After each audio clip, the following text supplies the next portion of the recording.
Okay, good morning. Our learning is Leil Nishmas Mendel Mariam Bas Kalma Ruvain, Nisham Shabbat Aliyah.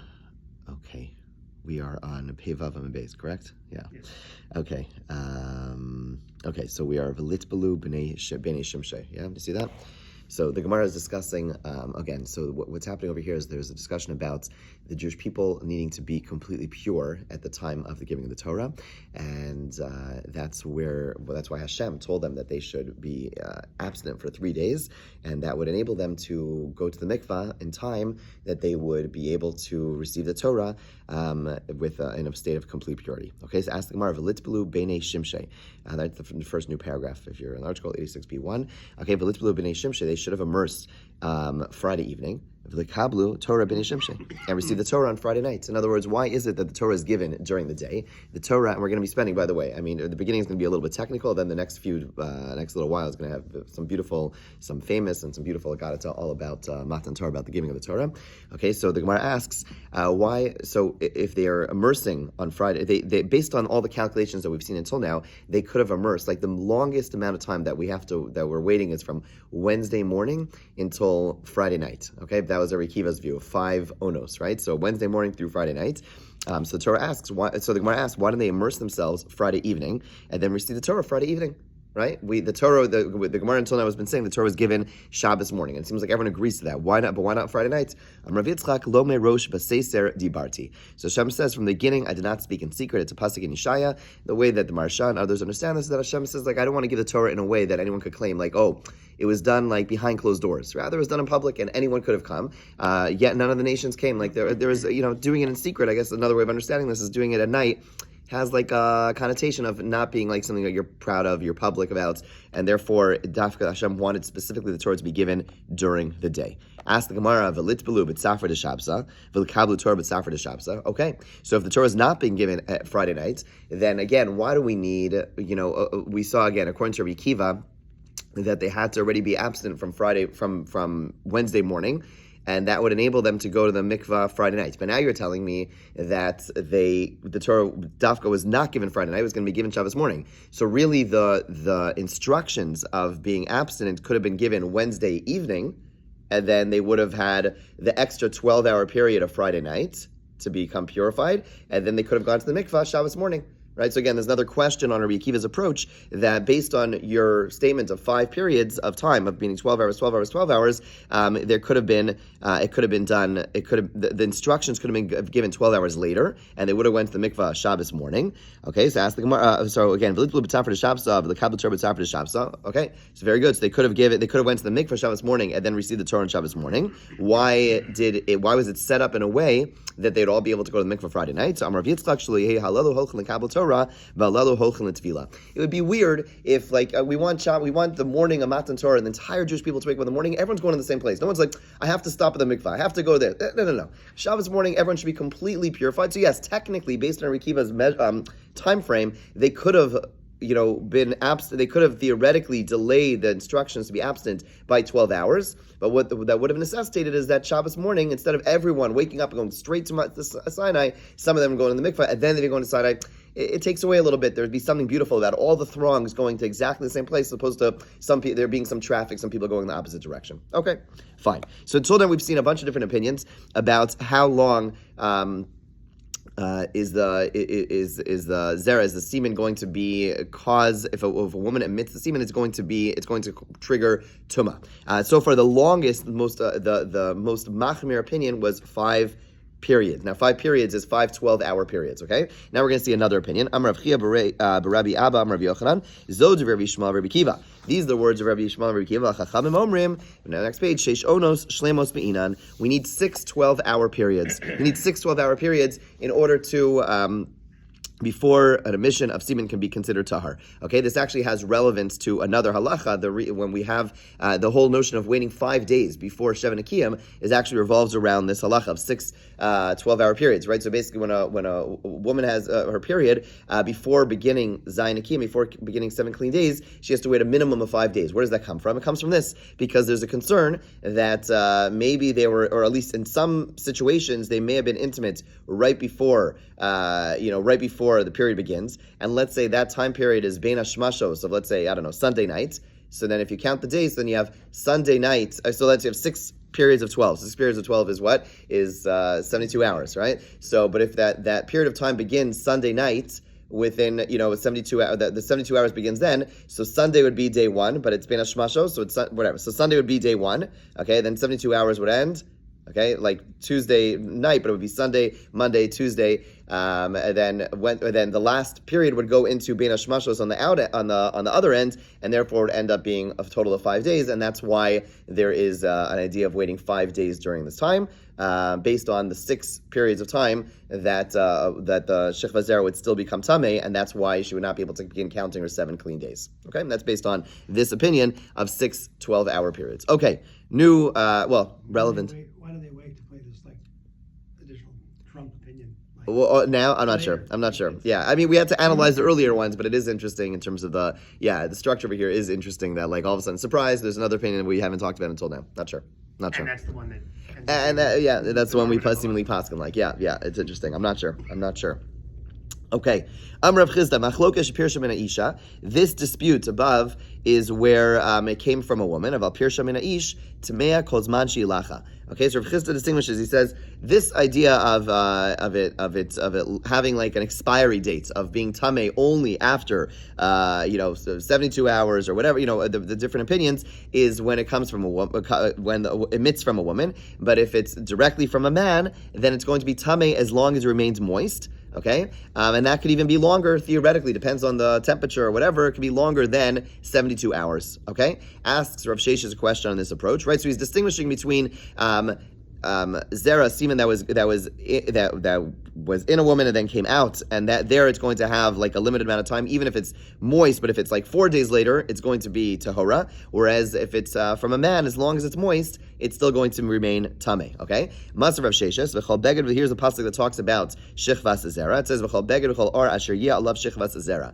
Okay, so the Brisa quotes the pasuk. The pasuk says, any item, garment, leather, etc., which there will be semen on it, okay, it becomes tameh. Okay, prat l'shechva zera shishrucha, and this pasuk excludes zera, which is foul. Okay, so the Brisa clearly tells me that even that just general zera will also be able to will have an expiry date, right? So my lav pirsha min ha'ish is this Brisa not talking about scenario where it came from a man, and yet the Brisa is describing it as foul, meaning that it's no longer going to be potent.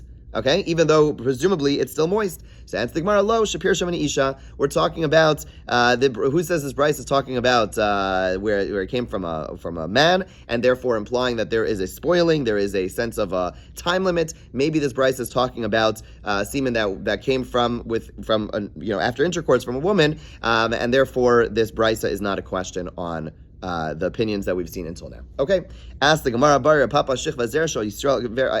The next discussion I can't explain to you in any way in scientifically, but we'll learn it. Okay, Bar Papa Shechva Zera Shal Yisrael b'mei kusis mahu. What is the law? So until now we've been talking about how long a zera that is after intercourse. Then we said after a certain amount of time it no longer has the potency and therefore is no longer considered tameh. Okay, so meaning, again, just to review, if there's intercourse, then 5 days later, or 6 days later, a woman would emit that semen, and we know it's semen, doesn't matter, it's not going to be tameh, it's going to be tahora, okay? So what about shechva zera she'Yisrael b'mei kusis mahu? What's the law regarding semen of a Jew that was in the womb of a kusis, okay?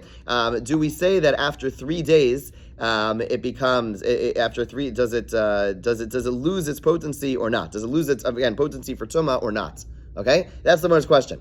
Okay, now what's the question based upon? Yisrael de'igi b'mitzvos chavil gufayu. Since Jews and Jewish women are concerned with the proper performance of mitzvos, their bodies are warmer bodies than a kusi. Okay, and therefore we could assume that because of that heat, it's going to cause the zera to become ruined faster.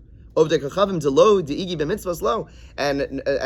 idolaters who don't have mitzvos, they don't have the same warmth, they don't have the same body heat because of the fact that they are not focused on mitzvos. Therefore, their semen is not going to be impacted. O dilma, or perhaps you'll say since they eat shkatzim ramasim, okay, chavel gufayu, and those things generate heat. therefore their bodies become very hot, and therefore it's going to cause the semen to putrefy, in other words, get spoiled even after 3 days. Okay? Can I explain to you scientifically? I cannot. But the point is, the Gemara is suggesting there may be a distinction between the body of a woman and the body, a Jewish woman and the body of a non-Jewish woman based on mitzvah performance and desire mitzvahs, or based on the fact that they're eating certain foods that are going to heat the body up. The bottom line is that the Gemara is asking, is there a difference in not just literally the body, the Gemara is not assuming that the bodies of a Jew and a non-Jew are different, but based on their lifestyle, is there going to be more heat generated, which will impact the potency, the tumah potency of their seed, of the semen. Okay, and if you want to say,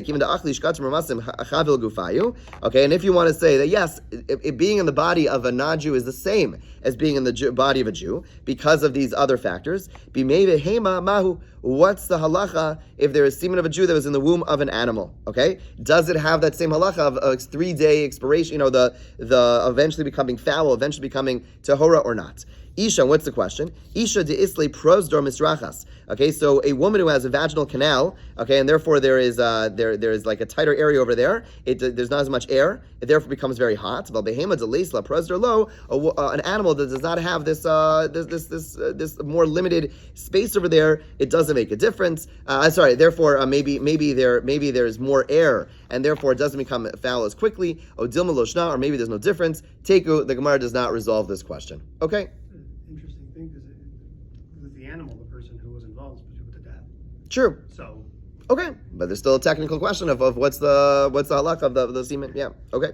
Tana Rabbanan. Okay, so until now we've been discussing. We saw a bunch of different opinions about how long we have to wait. In terms of potency of zera. Now the Gemara is going to explain what some of the background of this debate, and it's really going to revolve around a question of history about when the Torah was given. Okay, so we're going to learn a whole lot. Really, now there's a whole long discussion about Matan Torah. It's going to begin again a little bit technical, and then it's going to get into a whole lot of Agadata. So Tana Rabbanan.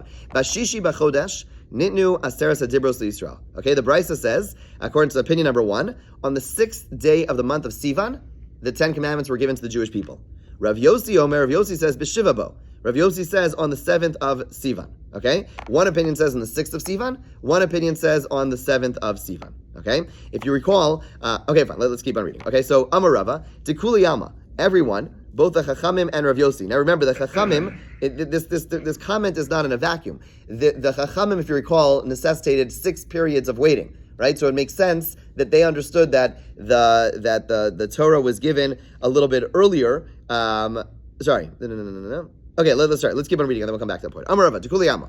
Rosh Chodesh Astu Lemidbar Sinai. Everyone agrees that on Rosh Chodesh Sivan they arrived at Har Sinai, or they arrived at Midbar Sinai, okay? How do you know? That doesn't say anywhere explicitly in the Torah that they arrived in Rosh Chodesh, but we learn it from here. Ksiv Hacha, it says over here, Bayom Hazeh Bo Midbar Sinai. On this day, Bayom Hazeh, on this day they arrived at Sinai. Now that's funny. You normally say this day because when you're reading the Torah, it's not that day. You say they arrived at Har Sinai, but it says Bayom Hazeh, on this day they arrived at Har Sinai. Uksiv Hasam, and regarding Rosh Chodesh, we're going to read it in a few minutes. It says HaChodesh Hazeh. Well, actually, no, I'm not going to read this. HaChodesh Hazeh Lechem Rosh Chodashim. On this month is Rosh Chodesh. But you see the word Hazeh, and just like the word Hazeh is said in reference to Rosh Chodesh, so too the Hazeh that's said by Midbar Sinai, it's understood to be Rosh Chodesh. Ma'aladam Rosh Chodesh, just like there, that pasuk of Hazeh is a reference to Rosh Chodesh. Afkan Rosh Chodesh, so too over here, when it says they arrived at Har Sinai, that the day they arrived, by Yom Hazeh, that day, it doesn't specify the day, but the fact that it says Hazeh is to allude to the fact that it was Rosh Chodesh. Okay, so no one disagrees about that. And everyone agrees that the Torah was given on Shabbos. Okay, how do we know the Torah is given on Shabbos? Ksiv Hacha, it says over here, Zachar es Yom HaShabbos Lekacho. Remember the Shabbos day to sanctify it. Uksiv Hasam, and it says over there regarding the mitzvah of remembering Yetzias Mitzrayim. Vayomer Moshe Elam Zachar es Yom Hazeh. Moshe said to the people, remember this day. Okay, now the second pasuk, we know when he said that. We know when Moshe said those words to the Jewish people. It was said on the day they left Mitzrayim. On the day they left Mitzrayim, Moshe turns to the Jewish people and says, remember this day, like don't forget this. This is so fundamental, don't forget this. Ma'ala alan b'tzum shel yom, just like there, regarding Yetzias Mitzrayim, that took place on that day, the day they left. Avkan b'tuma shel yom. So too over here, where it says Zachar es yom haShabbos lekadsho, it's that same Zachar. It's that same term. It says Zachar es yom haShabbos lekadsho. It must have been that Shabbos. It was Shabbos, and that's the time that this mitzvah was given. Okay, so again, everyone agrees that they came to Sinai on Rosh Chodesh. Everyone agrees that the Torah was given on Shabbos. Kipligi. What do they argue about? Bikvia diyarcha. They argue about which day of the week the month of Sivan began. Right? In other words, everyone agrees it's Rosh Chodesh they came. Everyone agrees Shabbos was the time the Torah was given. Where there's going to be debate is which day of the week was Rosh Chodesh. Rav Yossi Savar Bechad B'Shabbos B'Shaba Ikva Yarcha. Rav Yossi says that the month was established on Sunday. In other words, Sunday was Rosh Chodesh Sivan. Okay, so now we're going to unpack Rav Yossi before we get to the Chachamim. Okay, so again, Rav Yossi holds that the month was established on Sunday. Okay, Uvechad b'Shabbat lo omer lehuv lo midi. Okay, on Sunday when they arrive, Sunday, which according to Rav Yossi was Rosh Chodesh, which they arrive in Sinai. Nothing was said to Moshe. Nothing was said, or Moshe did not tell anything to the people. Why? Mishum chulsha de'orcha. He recognized that they were tired. Right? You know, we don't put too much thought in the practicality of what it was like traveling through the desert. But it was not like a walk in the park. Yeah, they had a Nani Akavod and they had the rock. Bottom line is they're traveling, right? Traveling is hard. Traveling in a desert is super hard, right? So on the first day they arrive in Sinai, Moshe gives them time to unpack. Right? It's not like he's going to immediately jump into a dialogue and start giving them mitzvahs. No. On the first day they arrive, nothing was told to them because they were tired. But everyone knew that it was Rosh Chodesh. They declared it as... Yeah. It was Rosh Chodesh, but in terms of practical halachos and in terms of practical instructions, Moshe wasn't going to get involved yet. B'tzrei b'Shaba, Amar lahu, on Monday he told them, Vatem tiuli mamleches kohanim. That's when Moshe starts giving them all the instructions about the Matan Torah, telling them you're going to be a kingdom of priests, etc., etc. That all takes place on the second day of the month, i.e. Monday. Okay. B'tzlasa, on Tuesday, Amar lahu mitzvos hagbala. Okay, there's the halacha of setting boundaries. Okay, that was one of the halachos that God told Moshe was the importance of no one going up on the mountain. That is something which is emphasized over and over again, and so that takes place on Tuesday. Barba, Avud, Prisha. On Wednesday, they separated from their wives. Okay, so basically, fine. That's the opinion of Yossi, that Rosh Chodesh is on Sunday. Nothing was told to them on Sunday. On Monday, they were told, they're given the general instruction. They're given general notice that they're going to be given the Torah. On Tuesday, they are given the laws of Hagbala, setting boundaries around the mountain. No one's allowed to go up. And on the fourth day, on Wednesday, they're separated from their wives. Rabbanan, Savri, the Rabbanan disagree. They hold B'Trei b'Shaba Ikva Yarcha, that the month of Sivan was established on Monday. Okay, so again, everyone agrees Rosh Chodesh was when they came. But what day was that? They say it was Monday. And therefore, B'Trei b'Shaba la'amar lo midi. On Monday, as we saw, the same, now everything flows. On Monday, nothing was told to them, Mishum chulsha de'orcha, because they were tired. B'Tzlas amar lahu v'atem tiyu li mamlechas kohanim. On Tuesday, they were told you're going to be a kingdom of priests, etc. Barba amar lahu mitzvah sagbala. Okay. On Wednesday, they were given this the mitzvah boundaries of setting up boundaries. Bechamisha avud prisha. And on Thursday, they separated from their wives. Okay. Fine. So that's basically the what's it called? That's basically the way that the division of the months, or the division of the machlokas between them. Now, Rav Yossi's view is going to impact. Now, both these views, just going kind of backwards for a second, both these views impact how long Prisha was necessary, right? According to Rav Yossi, you needed to have 3 days. According to the Chacham, you only needed to have 2 days, right? Because according to when Moshe said separate, it would depend on what day that took place. According to the Chacham, it took place on the 5th day, and according to Rav Yossi, it took place on Wednesday, and that would impact their understanding of how long and how potent the zera is going to be. And we're not really going to go back to that zera discussion, but just recognize that's the context of this statement over here. We're going to get a little bit more detail about, as we go forward, we're going to get a little bit more detail about the dates, and then again unpack, and we'll learn a little bit more about what took place in Matan Torah. Yeah.